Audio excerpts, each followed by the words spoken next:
Yeah, utul tulungin ngone madara kidongnya pelo kome wange satan pire ko jechen ko na to gumo. Sibor ko na to kuodo. Gangster is my real name. But for you ladies, you can call me Jamari Bana. That hasn't changed. Jambo.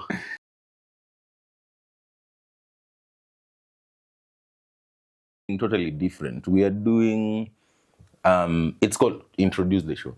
What is it called? What are we doing today? The rap. Yeah. So what about the rap? This is a sports show. Yeah. So we'll be talking all things about sports, be it basketball, football, athletics, and we'll be covering African football, African games. Yeah. We go to international. We talk about international football. Yeah, but before that, who are we having today on the? Who is my co-host? Who is my co-host? Nice. Yeah. Introduce yourself. Isaac. That's my name, but you'll never hear that in the streets. You're a Luo, boy. Yeah. You're a Luo. You can't just say that. That's it. I'm Isaac. Full stop. That cannot happen, my brother. I'm a medic. That is professionally, I'm a medic. On the other hand, I'm also a data analyst. I work in sports as an analyst. Nice. Working with different firms in sports to nurture or to identify talents. So it's more of talent identification where we do... you do scouting? Yeah, not scouting generally, but it's more of the talent identification, where you identify a player who can do better. You do the data. So you split these data. You're analyzing and then sharing that data. Yeah. So who exactly? Okay. Now, So today we are here. And you're welcome. Karibu sana. Karibu sana. So in general, Seven Show, we are coming up with a new show, and in here we'll be talking about football, we'll be talking about World Cup, Premier League. It's all about sports. It's all about football. It's football, but if need be, we need to extend into basketball and things like that. We'll let you know, and then we'll come and introduce that to you guys. Yeah, we'll be giving them news. Yeah, here and there. But majorly, it's about football. The show is called The Rap, Under 7 Show podcast. Yeah. So today, I think coming into the topic, I think we are going to discuss about World Cup because that's the big thing right now. Of course, and everybody is talking World Cup, everybody is talking Messi, everybody is talking Ronaldo. Nimesikia kuna vita huko kwa kampi yao. We'll know more as it goes on. Yeah. But first of all, wacha tupatiane updates in terms of the standings. So currently, can we look through the groups, tuone nani ana lead nani asha qualify, nani bado, things like that, so that we can go on. So I'm not sure if you have your you all set up so the that groups are can too many. 48 teams, I can't cram them. No, not cramming them. I think but so far we have so Group A, if we can have a look at it, if we go through it, we see we have Mexico, South Korea, Czech, South Africa. The Bafana. Yeah, Bafana. So majorly those are the groups. Mexico is leading with 2 wins, South Korea 1 win, and the rest have drawn in. They've lost their first games and drawn the rest. That's Czech and actually people call it Czechia. And then there is South Africa, right? So on that group, of course, we have Mexico. On the other, so we'll just majorly peruse them all over so that we see. So we have Brazil, Morocco, Scotland, Haiti. Of course, Brazil becoming one of the favorites. I'm not sure.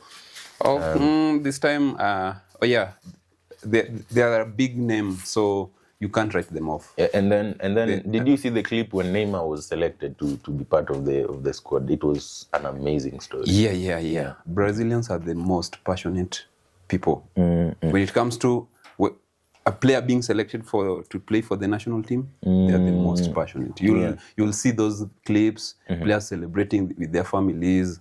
Yeah, so which we don't see much in Africa. Yeah. Like when teams are selected to go to represent Africa in the World Cup and their things players, like that, they are really passionate, and even that's so you can't rate Brazil off. They have great talents.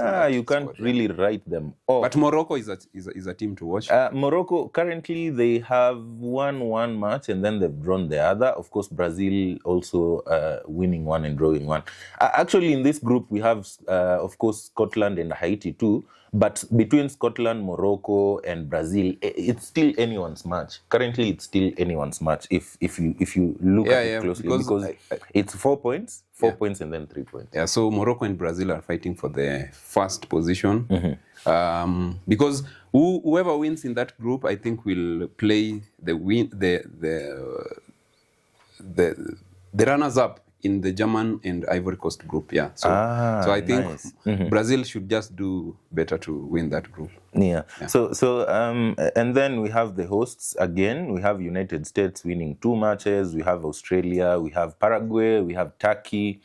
And here, I think also, of course, United States having won 2 matches, then it means already they are on board to qualifying. If they just need a point and things like that. I think United States is already qualified for the next round. Yeah. So of course we have Australia. It's actually Australia, not Paraguay, Austria, and Turkey. Turkey is already eliminated, I think. Yes. And then there is this new elimination rule that I totally don't understand. But we'll get back to that. Let's just give people standings first. Of course, we go to Group E, where we have Germany, we have Cote d'Ivoire, we have Ecuador, we have Curacao. What? I think How did you know that name, man? It's a small island in the Netherlands. I need to revisit your teacher, your English teacher bana. Mbona mimi nafaa niende school fees ilibaki. So umesema Curacao. Yeah, the Curacao. Yeah. So Curacao, I think they have 1 draw. They draw with Ecuador, and we have Cote d'Ivoire, who of course have only won 1 match, and then Germany, who is leading the group. So, of course, Germany winning their first match 7-1. Their second match, and their first match was so exciting because the top tier, Akina Havertz, Akina Musiala, it was really great to see. But on the second match, Kai Havertz faced a lot of backlash. Why do you think that is the case? I think it's just against the opponent. You know, Havertz is not that physical player, and now you're getting to play against a team like Ivory Coast. African players always have that muscle. So somebody like Agbadou in that center back of Ivory Coast is very physical. So Havertz, having known that physical attribute to his game, he really faced that challenge. So I think, but the German team, and then you see you're facing a backlash from your own country, from your own fans. You understand? From your own media. Because it was in back pages of German media. In preview to that match, reasons, I had when Klopp was saying that in such games, you should play someone like Undav. Undav is a former player to Brighton, currently playing in German league. I think he scored 19 goals last season. He's a very good player in the box. Would you say because over the Premier League season, we've seen Havertz struggle, right? Injuries and things like that. But whenever he was back, he could score goals. So we could see some glimpse in terms of how we expect that guy to be. To me, I think Havertz is one of the most gifted players. For sure. In terms of ball intelligence, he's great. But now making those runs. But now you come into a team where you need a very quick transition against an African team that sits back always. But you see in that game, Ivory Coast played with 2 more of back midfielders. I don't know his name, Onwai. I don't know. He's Jersey 26. He's a very great player, left-footed CDM, a very good player. So German already qualified. Ivory Coast needs a point or a win to qualify for the next round. For the next round, yes. And I think just to close on Havertz, I believe he's made for this moment, and he needs to prove himself for this. I know you are an Arsenal fan. Calm down. You don't see the jersey. You have to say we are champions, man. I knew that we have to spend some time. You have to say we are champions. Anyway, let's see. Yeah. So Group F, we are talking about Netherlands, one of the favorites again. We're talking about Japan, Sweden, Tunisia, but Netherlands didn't really have a good start because they had to draw with Japan. Yeah. I don't think if it's that bad a start. Yeah. To me, Japan is a great team. They are those industrious players. They have runners who can do anything. They can run 90 plus. And having that, many of the players in the Netherlands squad are gracing their games in the EPL. So of course we have Gakpo. We also have Gakpo. Malen. We have the likes of Van Dijk. They're big names there. Yeah. They're very big names. They're very big names. So you saying Japan hold them to a draw because they sat back? Not really. Japan played well. The Netherlands scored fast. Yeah. In terms of display, Netherlands had a good game. But those cutting edges, scoring goals and maintaining your defense or maintaining that score, they could not really do it. I think the Netherlands team did not do the right thing at the right time, because looking at those goals Japan scored, they are not goals that they should not celebrate about. They're defendable. They're defendable. Like the Kamada goal in the 89th minute, that was just given. Just now score. We've given you that chance, score. So it was a mistake from them. But they really put up a show against Sweden, and Sweden, who really even had a good game. Gokres scoring. We are having the Liverpool guy Isak giving assists and things like that. And really, are they the most poor performing team that right now is unexpected? Because they have one win, yes, but on the second show they didn't show up at all. They didn't show up. The win against the lose against Netherlands. Sweden, I don't think if they have that edge to go far in this tournament. They're just trying to survive, because yes, they have. But if you look at the system they're playing with so many defenders, like 5. It's a more of 3-5-4, 3-5-2.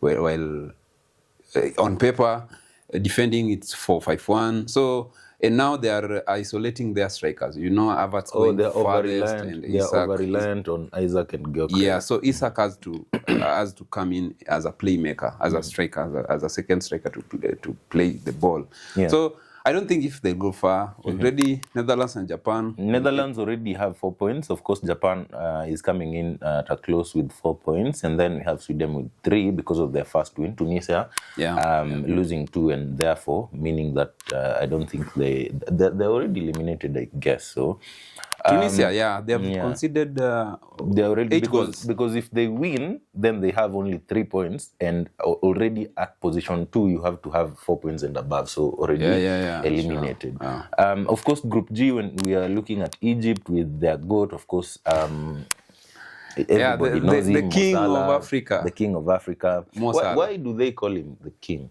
Mo Salah is a great player. He's a world class. I can't say not a great. He's a world class player. But he didn't really have a good season this season. Yeah. That one depends on the team's tactics and everything. Yeah. So would you say Klopp knew how to unlock him more than Ancelotti did?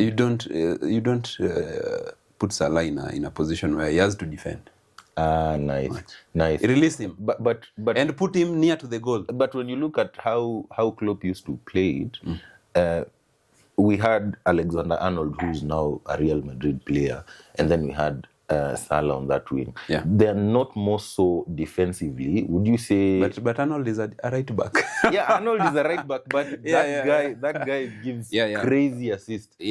So I think only better. If you look at the system Salah thrived on, it's that play where there is quick transition. from a the defense to the wing.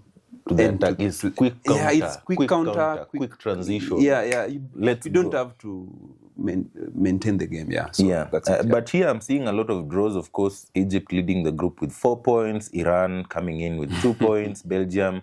Yeah, this is another underdog, which it's not actually an underdog. I'd say a sleeping lion. Belgium, we expected much more from them with the likes of Akina Trossard and things like that. Belgium, their golden generation is gone. De Bruyne and they're just surviving as on fate. Yeah, De Bruyne is 34 years and above. You come, so it's to be expected. Yeah, and now Courtois is 30s. So I don't think there is so much about that team. So. Okay, we'll go to Group H, where we have Spain, Uruguay, Cape Verde, and Saudi Arabia. Very great. So Spain, Yamal having his first goal, being is he now the youngest or the second youngest to score in a World Cup? Yeah. Youngest or second or youngest? Anyway, I'm not sure. We'll have to research, but definitely. But are you saying so? First of all, of course, we have people who support Spain.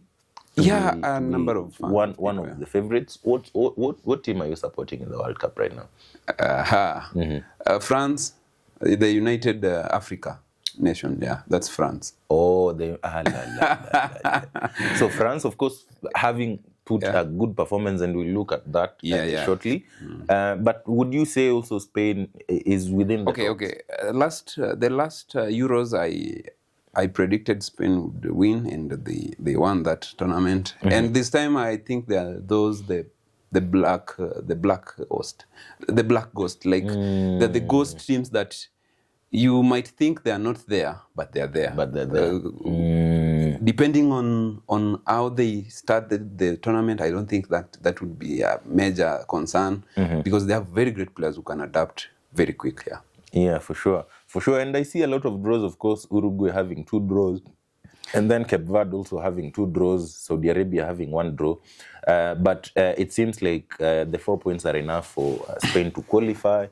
But there is still much to say. I think the good moment about this group is Cape Verde. Yeah. A small nation, their first ever World Cup, doing great thing. Like that draw against Spain, nobody expected. Nobody expected. Actually, I expected 5 goals plus for Yamal. I don't know. Yamal and scoring his Baka crew. Yeah. But you know that keeper Rosina. Rosinia. He became so famous. I think he was like a little shy of $1 million, but after that game he became right now an internet sensation. He's on 14 million. 14 million. The last time I checked, he was on 7.2 million. Now he's 14 million followers, and you know, even FIFA got the visas for the family, the sister, the brothers, and to go and watch him. And they drew that much against Uruguay because of that. You know, that inspiration. We are playing for Rosinia. So really. So in that group, Spain will just qualify as the number one. Yeah. And just to come back a little, who do you think, is it Cape Verde or everybody? Everybody is rooting for Cape Verde because it's an African team, right? And then we have Uruguay. I know. The director is watching me. I'm in a really tight list. Do not worry. I'm in a really tight list. I'm trading in high waters. For me, I'm rooting for Cape Verde. I think Cape Verde they have those that passion to represent their country. So I'm rooting for Cape Verde as even the best loser or the runners up in that group. Yeah. Okay. So I see next. I think we have France. But before we get into France, I think we need to take a short break, and then we'll be right back with more in terms of the standing, and then a lot more. We have a lot more lined up for you. Just to give you a little roundup, of course, we'll talk about standings, we're talking about results, we'll talk about transfer and things like that. So don't hit that dial.